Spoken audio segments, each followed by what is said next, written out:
বেঞ্চটির লম্বায় কতটুকু তা কিভাবে মাপা হয়?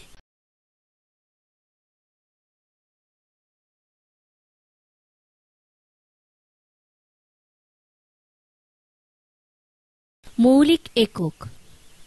যে সকল একক অন্য কোনো এককের উপর নির্ভর করে না তাকে মৌলিক একক বলে। প্রচলিতভাবে দৈর্ঘ্যের একক মিটার, ভরের একক কেজি এবং সময়ের একক সেকেন্ড। মৌলিক একক 7টি। এসো আমরা কয়েকটি মৌলিক এককের ব্যবহার দেখি।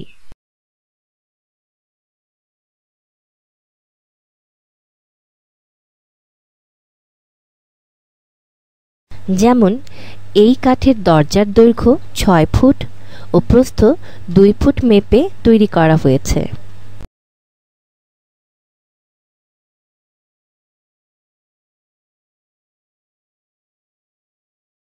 এই আংটিটি 5 গ্রাম ভরের সোনা দিয়ে তৈরি করা হয়েছে।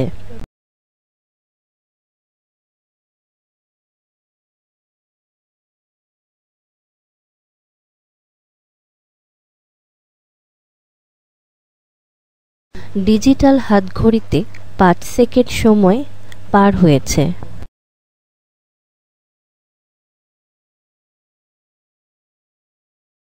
এছাড়া আরও কিছু পরিমাপ আছে, যেমন ডিজিটাল হাতঘড়িতে 5 সেকেন্ড সময় পার হয়েছে।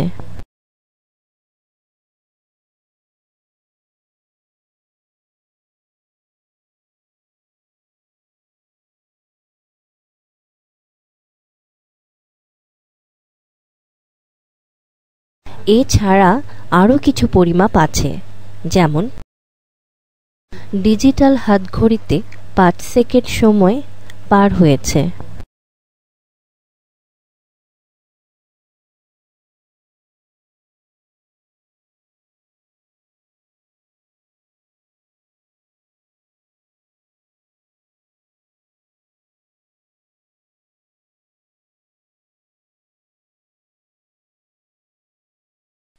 বেঞ্চটির তল কতটুকু জায়গা দখল করে তা কিভাবে বের করবে?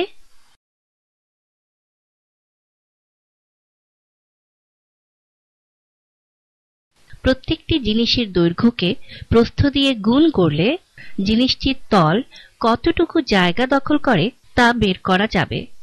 একে জিনিসটির ক্ষেত্রফল বলে। দৈর্ঘ্য অথবা প্রস্থ কোনো একটির মান পরিবর্তন হলে ক্ষেত্রফলের একক পরিবর্তিত হয়।